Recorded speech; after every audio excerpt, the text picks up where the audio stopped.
Warning, the purpose of this video came from a true incident and hindi hearsay. I'm offering for suggestion. Enjoy!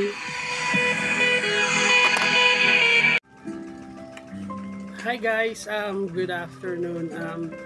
As of today, 526 days after filing the case, nagbakasakali ako pumunta na sa bangko, sa AUB branch, Tacloban branch. Shout out sa manager Reynaldo Alip, which is yung nakausap ko. Tapos on that day, on that hour, waiting pa rin siya sa order of release galing kay Sir Alvin Idlisan na taga NLRC. Sabi niya kahapon pumunta daw siya pero ibang transaction na si Kaso.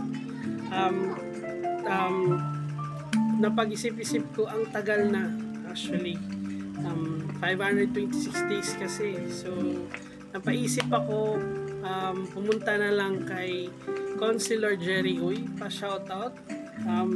Binigay ko yung information, lahat, contact details, waiting pa kami kung ano update. Sana matulungan. Comment nyo ano gagawin sunod, abangan.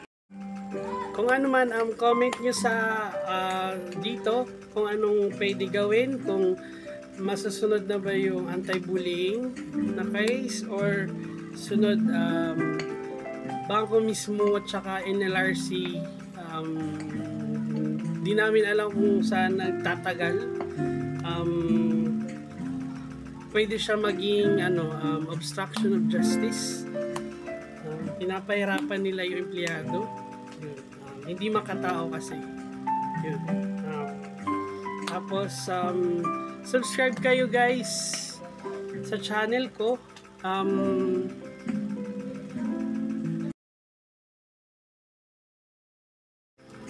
Tip ko, pag nagpapalabor, hingin nyo na ng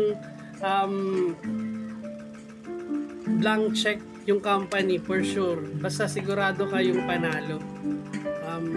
Kasi ako, tinanggal ako ng wala lang, tinanggal tas siniraan, until now sinisiraan pa rin.